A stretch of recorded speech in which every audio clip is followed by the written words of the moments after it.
What's up, everybody, and welcome to another episode of Cowboys Cutting Up, where Cowboys Nation gets to speak out about all things Cowboy related. And of course, as we've always stated, there are only two types of fans in the NFL: those who root for the Cowboys and those who root against. I am Jay Soggs, the Buff Nerd. Let's go. And of course, I'm joined by the man down there, Trey Collis. What's going on, man? How you feeling? Oh man, I got a little sore throat, got a little runny nose. No, it's not COVID, people. It's not COVID. Yeah, it's just one day it's 50 degrees. One day it's 50 degrees, and then today it's almost 100, and it's like this weather temperature, man. It's just like I'm wearing shorts today, which I really didn't want to because of my white legs. But whatever. Hey, man, keep race out of your legs, okay? Real quick, though, before we start, I had a privilege going to the UTSA Roadrunners Conference Championship game Friday with my beautiful daughter. Had a blast.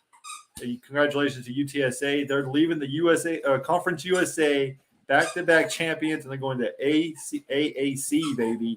So, birds up. Awesome. There you go. Yeah, and that's a fairly new program that's doing big things. So, 10 years old. So 10 years old. That's what I'm saying. So big congrats to them. They're making the moves, and I feel like they've just been doing things right since they've come in, and and I love the programs that they have at UTSA. So let's go, Roadrunners. All right, appreciate that, man. So like we usually do, we start out with old business, and the old business is the Colts, and that game, yes, they put it, what was it, 54? 53. 53. 54. 50. Yeah, 54. Yeah, thank you. It's 54. 54. Whatever. Put a 54 burger on them. 19 points, but it wasn't until the third quarter that they actually started to pull away. And actually, when I say third quarter pull away, it was more of, I think the Colts just finally said, okay, enough's enough. We're done. Because it looked more like they imploded than the Dallas Cowboys offense exploded. So what's your thoughts? Good game, bad game? It is what it is kind of game. I mean, what I think I'm trying to word this perfectly.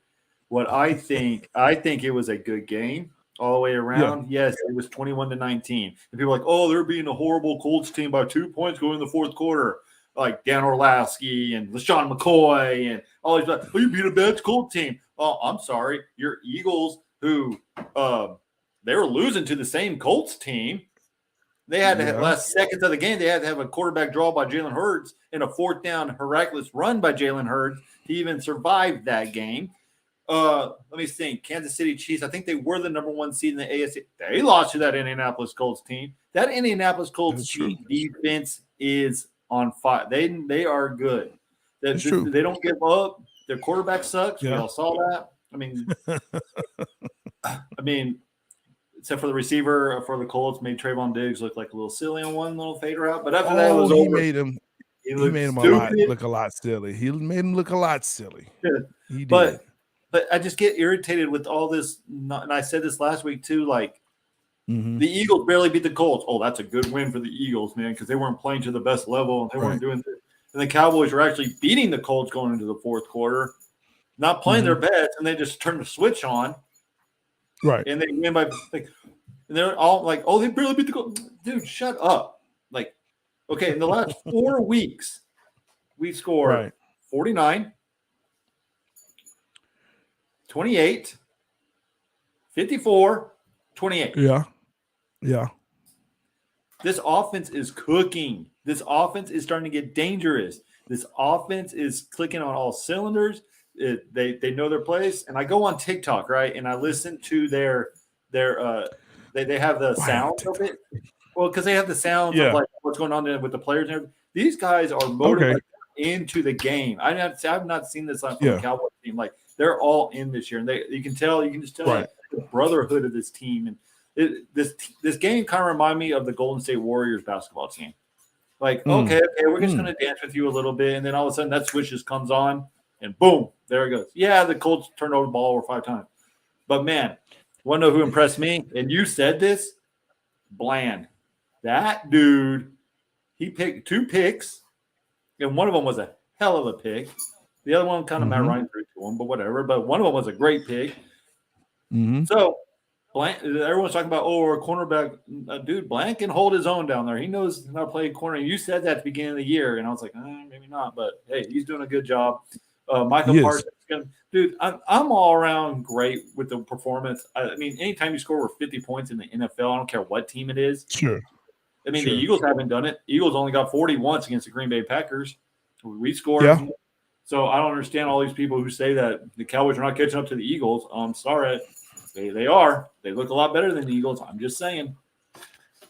Well, I mean, I hear what you're saying. And I think a couple of things to take away from this game. Again, Dak Prescott, he goes 20 for 30, 170 yards. Now, 3 touchdowns, 1 interception, but 170 yards, that's not a lot. But that just tells you that it's a short field that they were always playing on. But the other part of it, and the defense is doing that, but the other part of it is that, 30 attempts, 170 yards, what's going on there? So, and it sounds like I'm a Dak hater and I'm always beating down on him. You are. Well, I mean, when I look at numbers and when I look at stats and when they come out to be what they are, it tells a story. And yes, there's the eye test. Obviously he got the touchdowns, no doubt about it. But if you're throwing it 30 times and all you have is 170 yards, that tells me some things here. Pollard had 12 carries. Zeke had 17.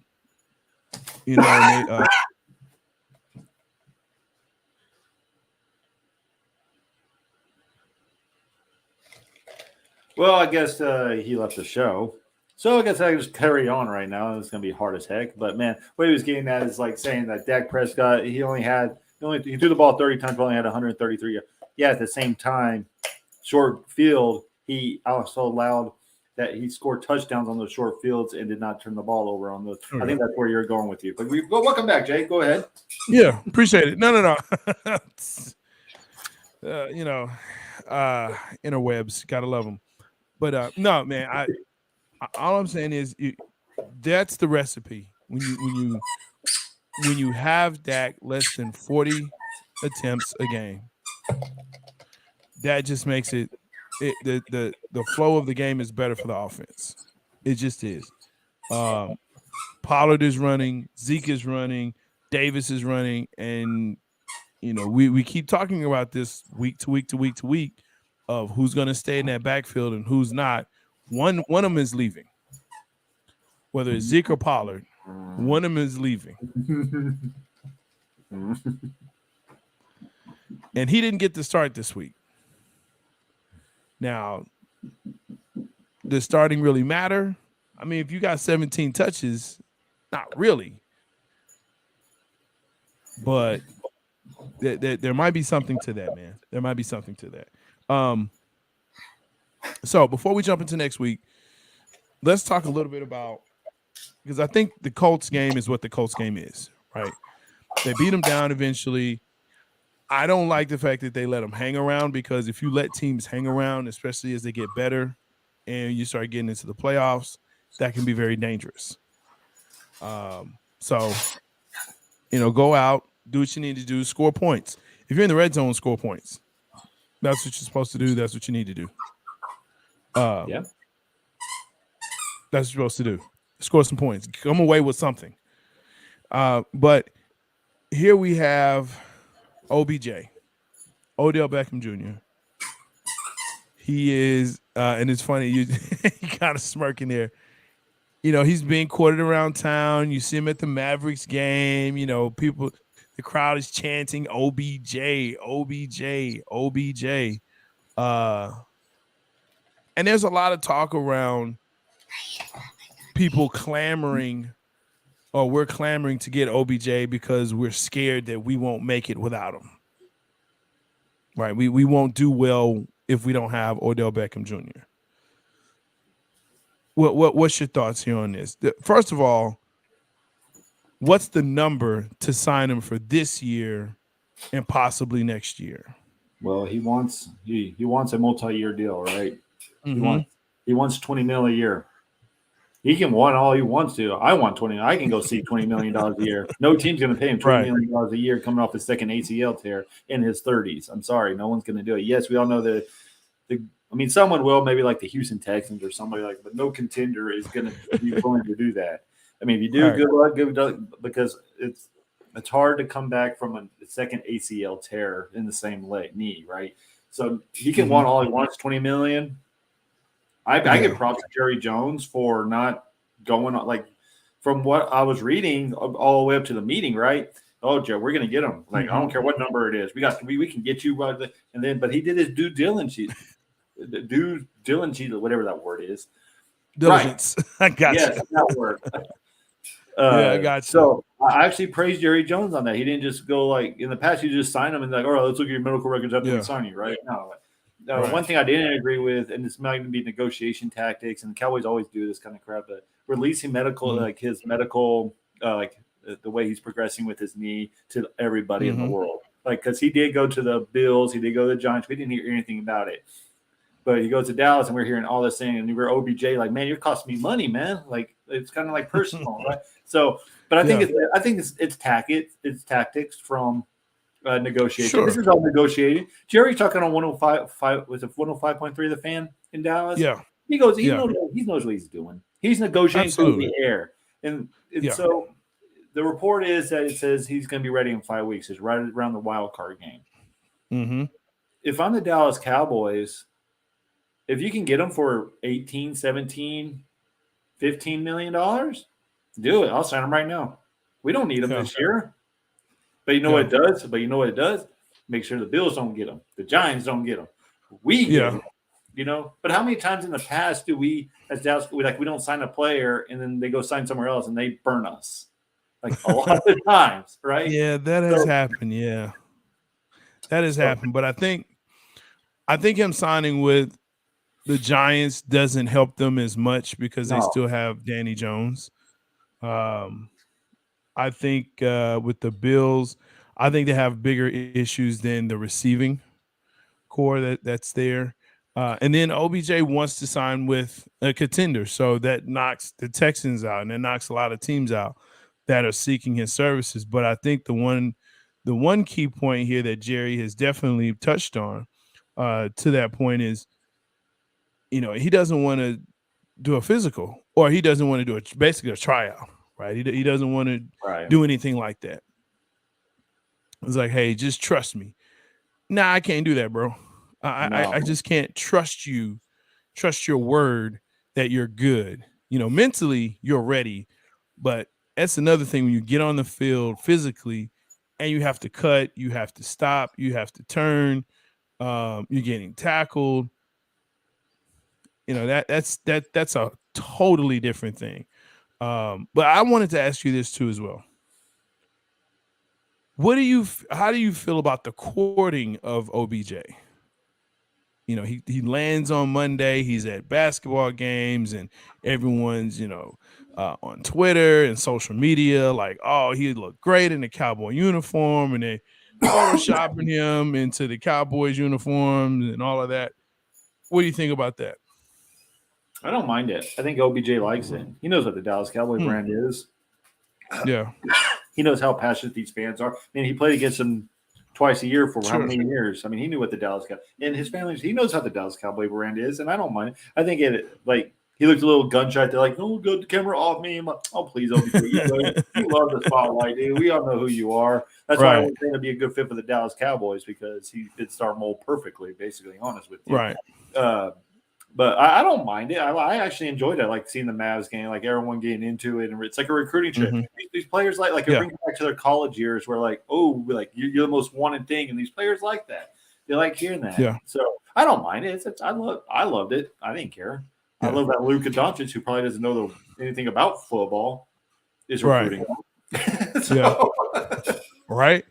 But let me ask this question: do you think that if reports are true, and if he can get back for the playoffs, that only enhances the team and now puts them in the contention of Super Bowl contenders representing the NFC. Does it? And let me say it like this: does it help them further that goal to get there? If I say yes, right, it is. It's by that much. It really is. Let's be honest with ourselves. Yeah, like it really is. Because look what our offense is doing right now without him. You know what I mean? Mm-hmm. It's like our offense and defense. Like this team is capable of winning a Super Bowl this year without OBJ.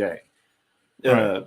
But will we need like like you say, playoff games are hard, especially when we go up against like the likes of the 49ers defense, who haven't allowed like a second half touchdown in forever, it seems like.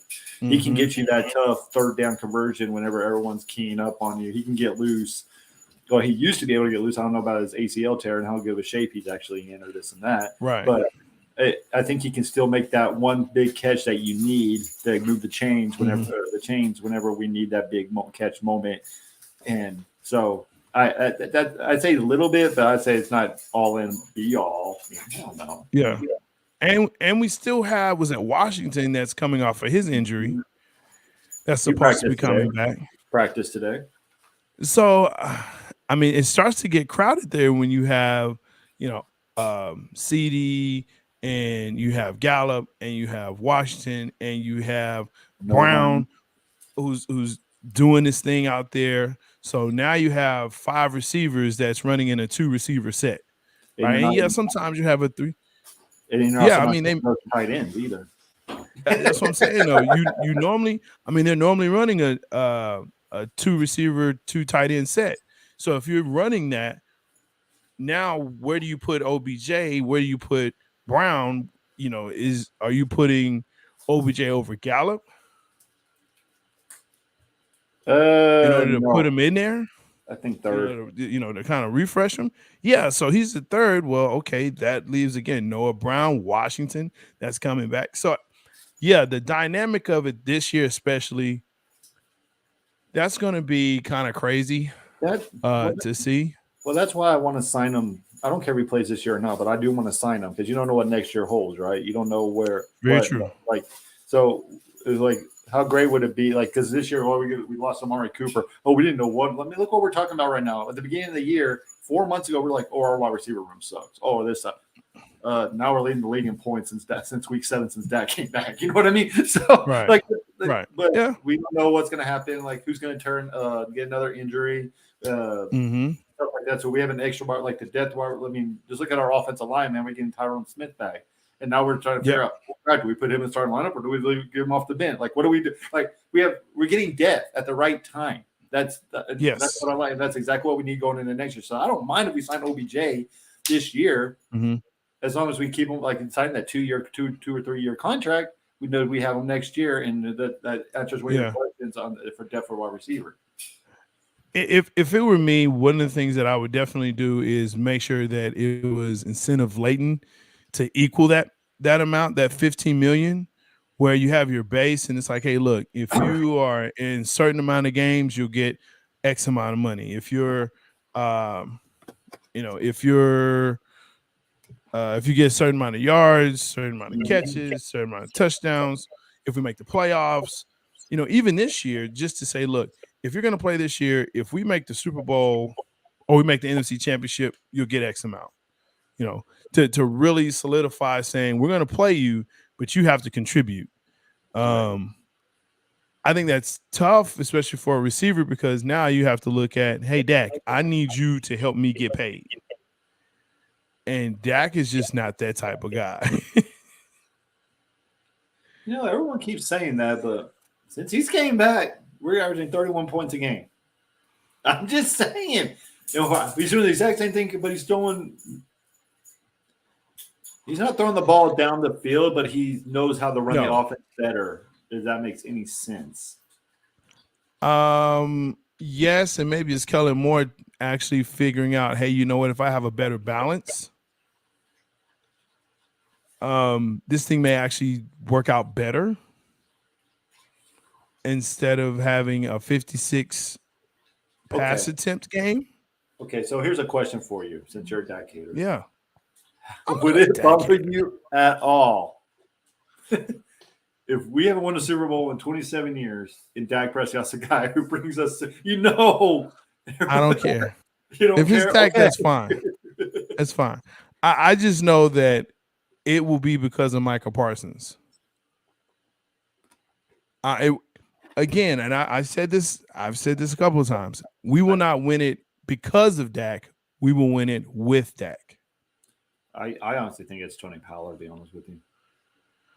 Uh, Our I offense don't say it's just Tony. goes when he goes. I That's just yes me. and no, but I think you have to have Zeke or a Zeke type runner. You have to have someone that can spell them. You have to You have know what? someone that can run in between the tackles. You, And you say that, Pollard but can't Zeke do that. was out 2 games, and we scored points without him. I'm just saying. I get what you're saying. Well, I do get what you're saying. Well, Because but you know what? because Though? Malik there's Davis the- was that dude. Malik But Malik Davis was that guy. Yeah, Malik- Malik Davis was that guy that ran in the tackles, right? When Zeke could not.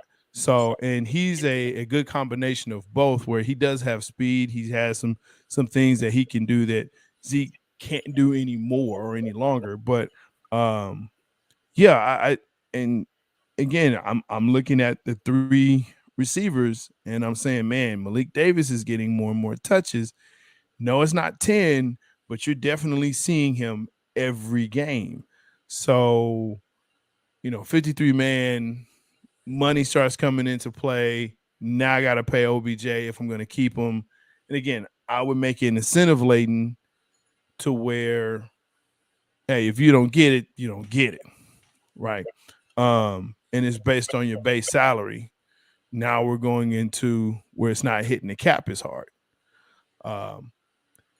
It's going to be interesting, that negotiation. I believe they're working on negotiations now. I do too. He hasn't left, as far as I understand. He hasn't left He's yet. in Arizona. Oh, he did? Okay. But I he was read that here. 2 days. Okay.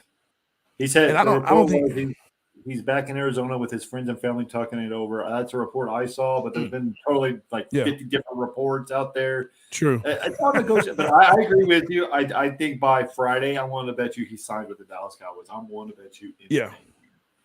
Yeah. I don't see any reason why he would want to go anywhere else. Well, people are saying kind of in the running. People are saying, "Oh, he's going to go to Buffalo Bills." Why?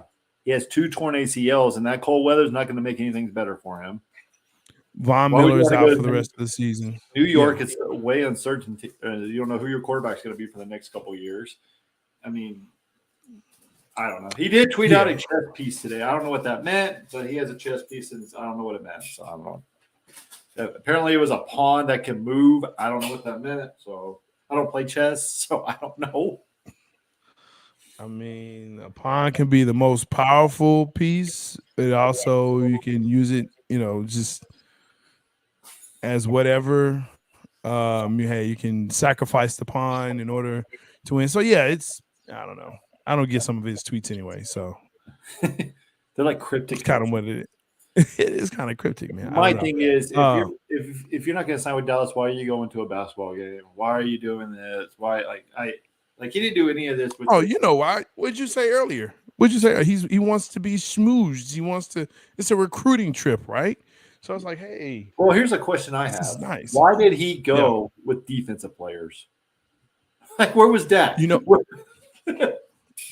So again, to that point, the best players and and Dak is recognizable. Don't get it wrong. But the guys that he can relate to more would be Micah Parsons and Diggs. Isn't that crazy? Not Zeke. Zeke and no, because Zeke and Dak are like besties, so they relate. And Zeke don't need to be out and about around with alcohol and women anyway, so we kind of know that. Oh Lord. Zeke, you're in the right place. So yeah, it would be because Michael Parsons is the face of the team. I'm just asking. Would you agree with that? I still think Dak's the face of the team just because he's quarterback. But I get where you're going with this. I like Michael, like everyone, like he's the Energizer Bunny. He's the one who makes this. Like I get where you're going, but I guarantee more people know Dak more than Michael Parsons. Though I get what you're saying. I still think yeah. Dak is the face because Dak's the one on okay. the commercials. He's the one with the Yes. home wives, the housewives, whatever it's called. Yes. Yes. Like yeah. That's Dak has become more marketable. Absolutely. Yeah. He's on Kroger, Albertsons commercials. He's on the sleep rest commercials and all of that. Yeah, therapeutic, whatever, Tempur-Pedic. He's on all those. But if someone said who's the best player on the team, that's Michael Parsons. Yeah, you didn't ask that though. You said face. Okay. The face of the But you know what? I still believe Michael Parsons is becoming the face of the team. Oh yeah, he is. Much like Von Miller was in Denver. Yep. And much like he is not becoming, but he's definitely pushing Josh Allen out of the way. He's pushing him out of the way. And to me, Michael Parsons is that same type of guy. Right. So, yeah, for sure. But I do think he signs. Hopefully the money is right and the contract is right. That's my big thing. That's my big thing right there. So let's move into the Governor's Cup. For those who don't know what the Governor's Cup is, it's when the Dallas Cowboys, who have had their franchise in Dallas since 1960, are facing a Houston football team. This time, this iteration is the Houston Texans. Used to be the Houston Oilers. But odd piece of history here. The Houston franchises actually own the winning record in this. They are 9-8. The Houston teams are 9-8 against the Dallas Cowboys for the Governor's Cup. But Dallas Cowboys are 3-2 over Houston Texans. So, just a little bit of history there for you, just in case little nuggets. I'd like to drop that. Who's winning this? No. Let's not go into predictions. Let's just talk about the game. The show will be over by then, right? Show's over. Yeah, show's over. Okay, so Deshaun Watson comes in. The ladies are sitting there. They're playing the Texans. Let me ask this question. In your opinion, and you're kind of closer to Houston than I am, how have people been receptive of the team this year? Oh, dude. There's no Houston Texans fans at all. I mean, I tried to find some Houston Texans fans. There is, and I know people from Houston. I do too. There's this one guy. His name's James Pleasure. He's the producer for the radio marketing here in San Antonio, and he's a Houston Texan fan. And so I go by because he's a true fan, right? Like he actually knows the drafts. He knows everything. Like he's a guy. He knows Houston Texans stuff. Gotcha. He's loving it. Honestly, I'm just going by what he's saying. He's loving it because of the quarterback situation that's upon us in the NCAA. He wants them to lose every freaking game this year. Because he's Team Tank. Yeah, he's been Team Tank for the last 2 years. And that's why they got rid of their head coach last year, is because they won too many games. That's why Lovie Smith's there now. Let's be honest with ourselves. That's true. It's very true. But it's true. Because Houston's going because they're hoping Mills was a guy, but as they saw, he's not the guy. He's not that guy. No. So they're looking for a C.J. Stroud or Bryce Young. That's who they're going for, and that's what they want, and they're going to get it. Like, seriously. But my question is, why, if the Houston Texans want to tank, why did you not trade your Cooks? Like, why? Like, why are you letting this guy sit there? Like, you know what I mean? Yeah. Like you want all this draft capital for Cook. I'm like, why? Why? Well, I think also too, when you traded D Hop, it was kind of like, okay, look, they're tanking. Like, why they got rid of Deshaun, and we know why. But then you get rid of D Hop. It's like, wait a minute, something is amiss here. And I think, yeah, if you traded Cooks, everyone would have known. Oh, they're tanking.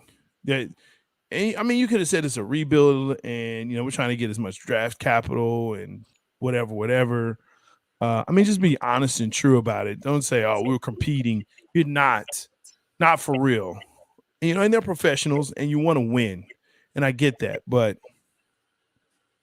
not with this team. And I hate it for Lovey because he'll probably be out after this year. That's gonna be a I bad just Texans getting rid of 2 black coaches in a matter of 2 years. That's gonna be bad. That's gonna be bad for the McNair family.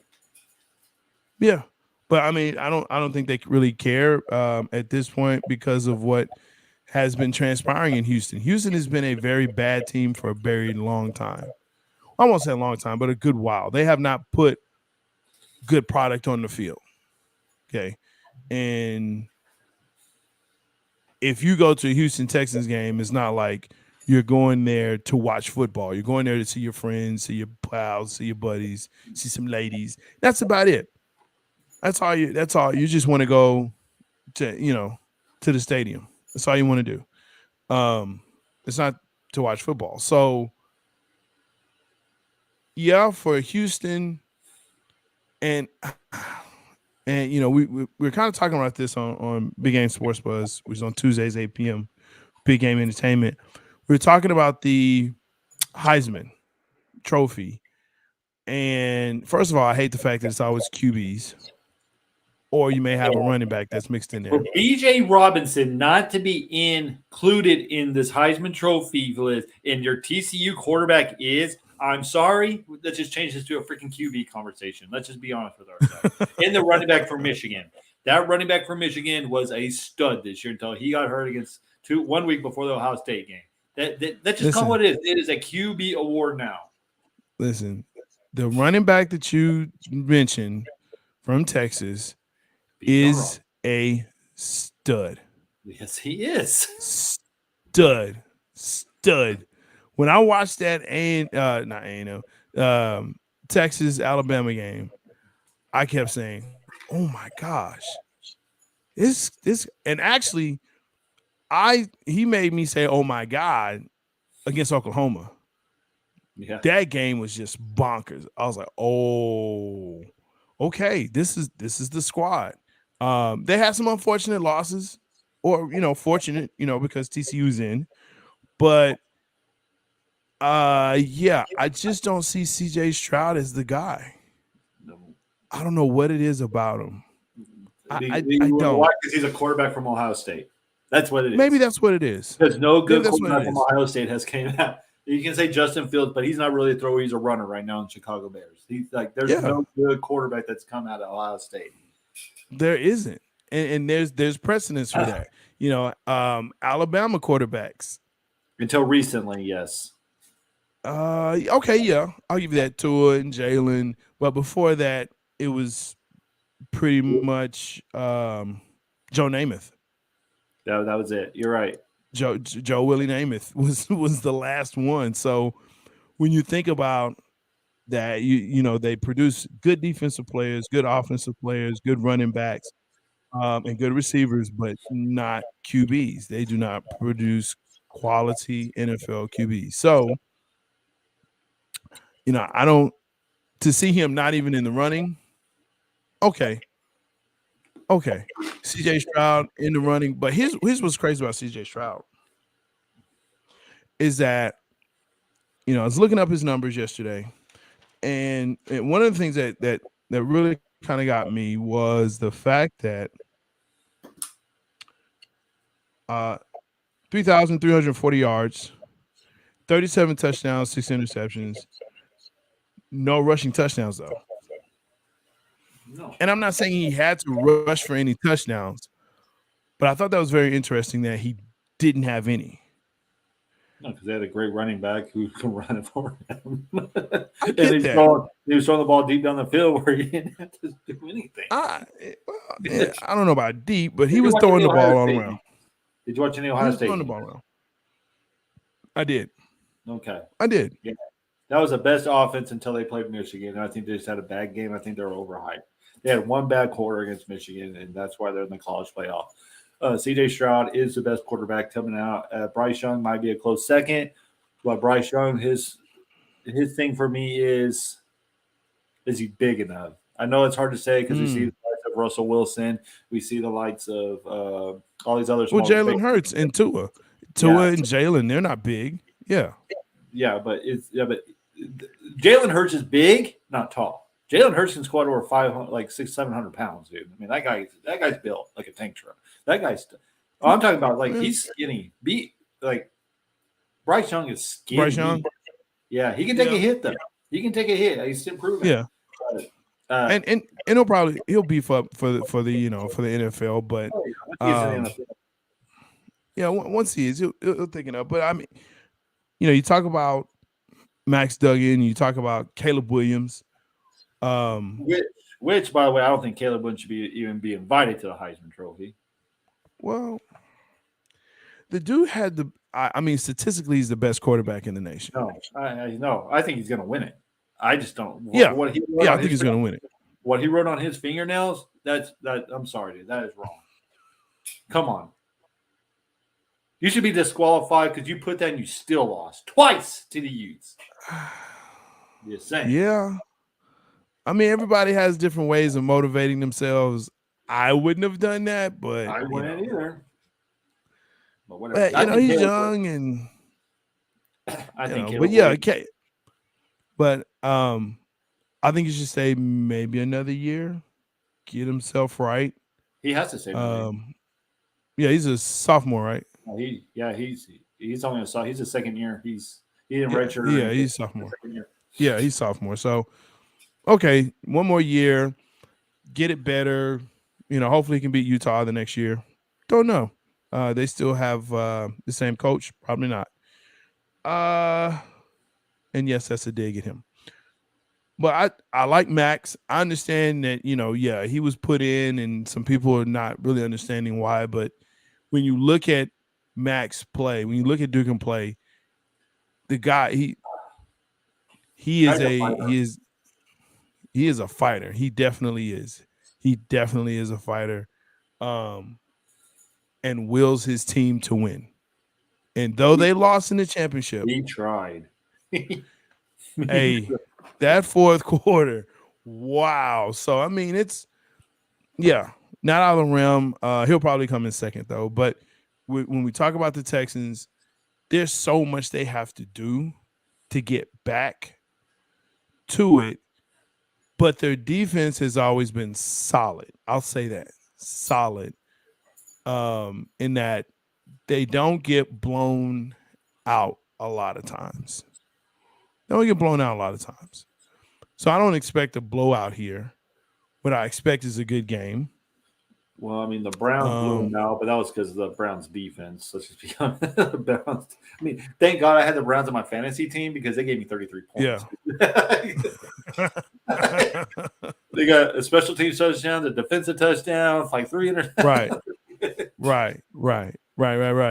But I do think, though, that there's going to be,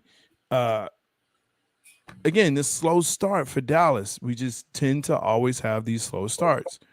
Yes, we pick up the pace, but the first 15 to 20 plays are scripted. So you know what you want to do. You know how you want it done. You go out and you have a 3 and out. And then you have a 3 and out. That's like, what are you doing? And then maybe you get a field goal on your third series. To me, we've just got to start better. If we're such a prolific offensive team, I'm thinking, hey, those first 15 plays, we should be scoring. Again, you get in the red zone, you score. They scored on their second drive of the game. They went 3 and out. Okay. The Colts got a field goal, and then we went and got a 7-3 lead. Yes. So it wasn't 3 out, 3 out. And yeah, no, it wasn't. But I mean, it was still just that So slow. So basically, Go what ahead. you want is a beginning like the Chicago Bear game, where we score on Consistent. eight consecutive drives. We scored on eight. Well, I'm not going to say it has to be touchdowns. Understand what I'm saying? But it Right. has to score, right? So be consistent in that. Again, if you get down in the red zone, you score. Yep. But it can't be a constant 3 and out. And yes, you're right. It was 3 and out, score, 3 and out. But we get in that lull of, oh, we're okay. Oh, we can turn it on, like Golden State. But unlike Golden State, if there's an inadvertent interception, which happens with Dakota, right? An opportune time looking very Romo-ish. Then, yeah. I'm not going there tonight. I'm not going there tonight. I'm not feeling it. I'm not going there tonight. I'm just saying, man. Look, and we're looking for your comments as well. Let us know what just the slow starts, how they do, what you think that they should be looking for in this game. So let me ask you this: what are you looking for in this game, in this particular game against the Houston Texans?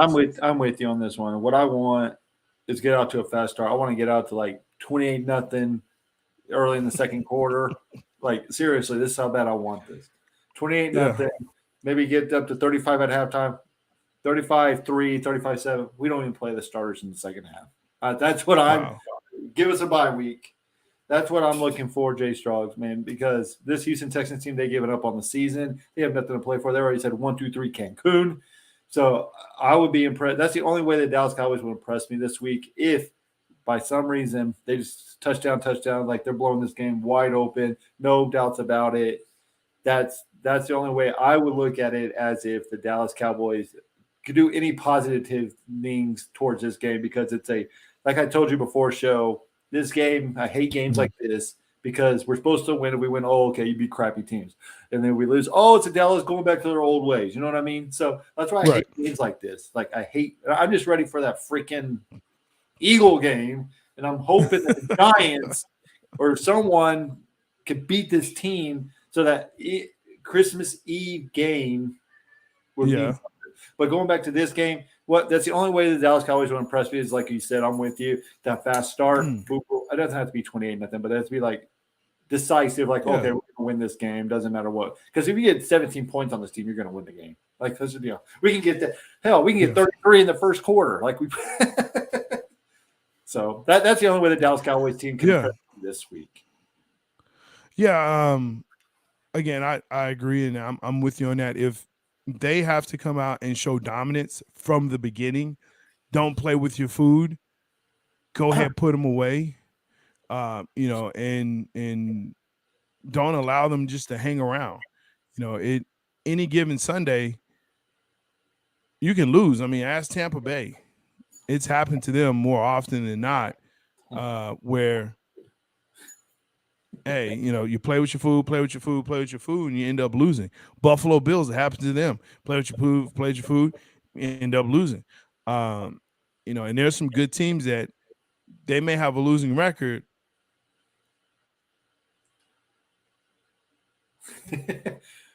Man, Jay, man, you keep leaving me talking to these fine folks here, man. But no, like going back, all you're saying is Buffalo Bills let one slip. The Dallas Cowboys let one slip earlier as well. As you're talking about that, the Dallas Cowboys let one slip going back to Green Bay, because we didn't lose. I swear right now, if we talk about that Green Bay game is going to come back and haunt us. I know it is, because if we would have won that game, that Christmas Eve game would have meant everything in the world for the Eagles. So the Buffalo Bills let one go against the Minnesota Vikings.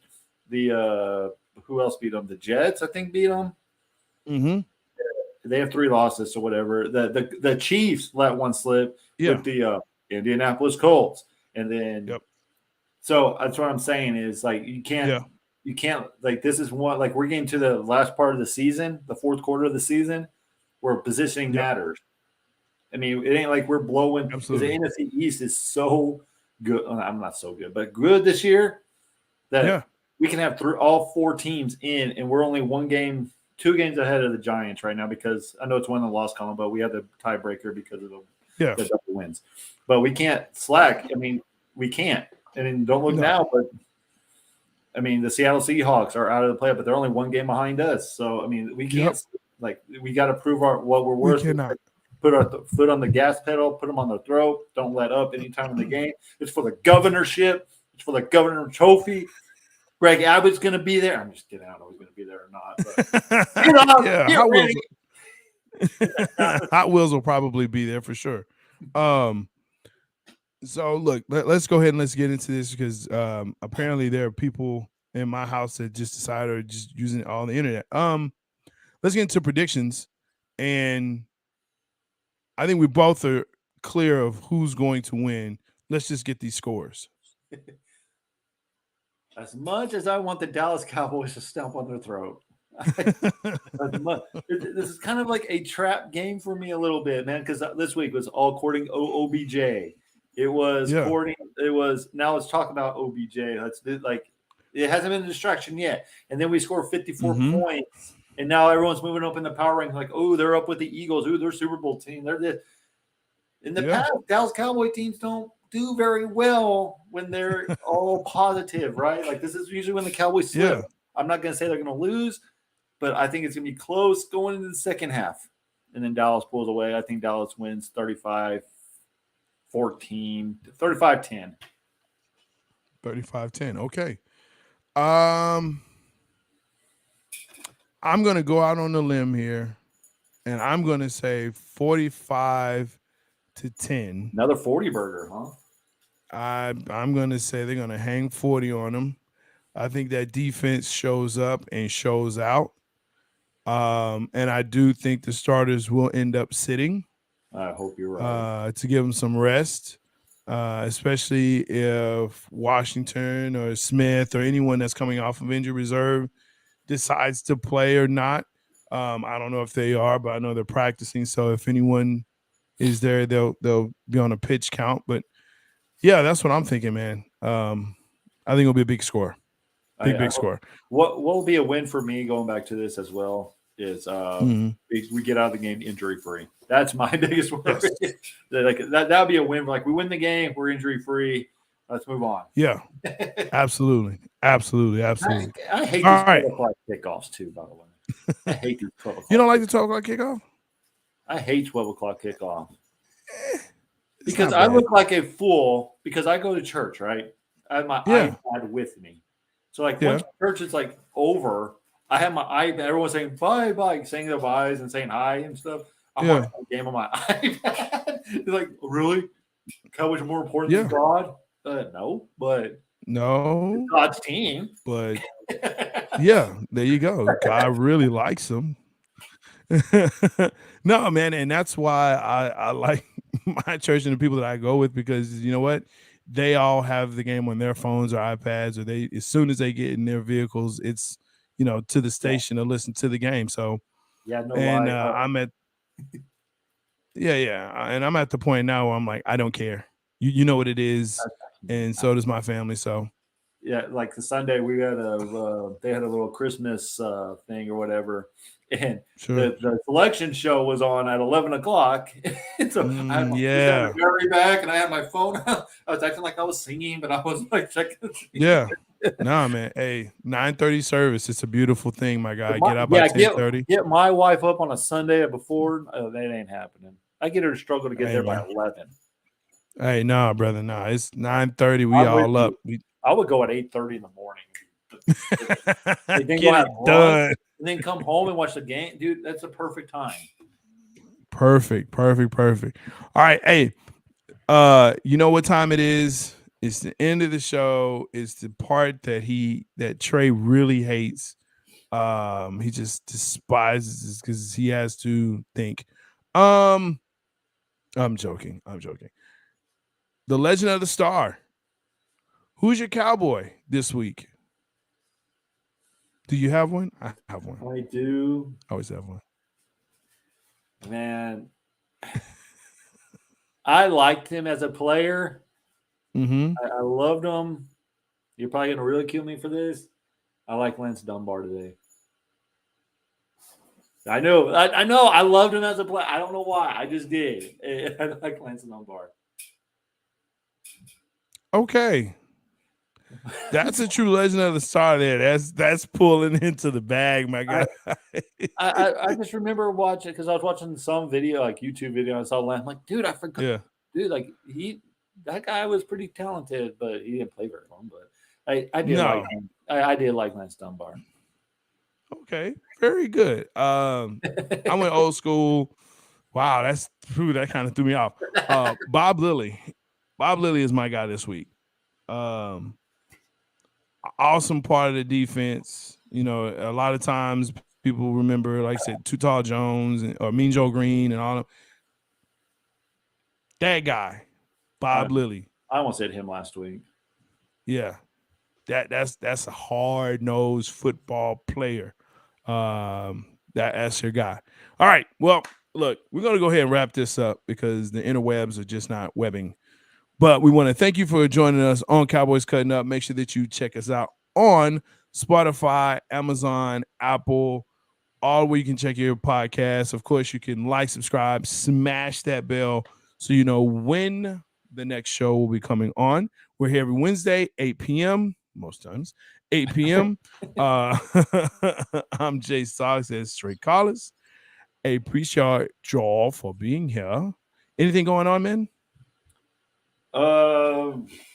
High school basketball tournaments are hitting. I might call a couple games tomorrow through the weekend, but I'm trying to get back to the Alamo Dome Friday because of the Bernie Greyhounds, who are neighbors to the south on I-10. They are playing in the Alamo Dome Friday night at 7:00 for a chance to go to the state tournament in Jerry World. Team's never made a state appearance. This team is so good, dude, that they beat a 5A Division II team who also played in the regional finals last week and beat them at low. So this team has some boys. Yeah. The lineman is called the Wall Greatness or something. I can't remember. They're huge. They scrimmage Tivy. This team, hopefully I can go and cover. I haven't heard back from the Alamo Dome yet. So if you're watching Alamo Dome, give me my credentials so I can go cover that game. But yeah, there you go. Also Christmas, man. We got my daughters. We're gonna go see Santa and the Grinch and all that stuff this weekend too. So. Hey, let's go. Hopefully it's the original one. Like I said, go watch the original one. That's the best one. No, Jim Carrey's the best one. You know what? And on that note, hey, appreciate you. Bye.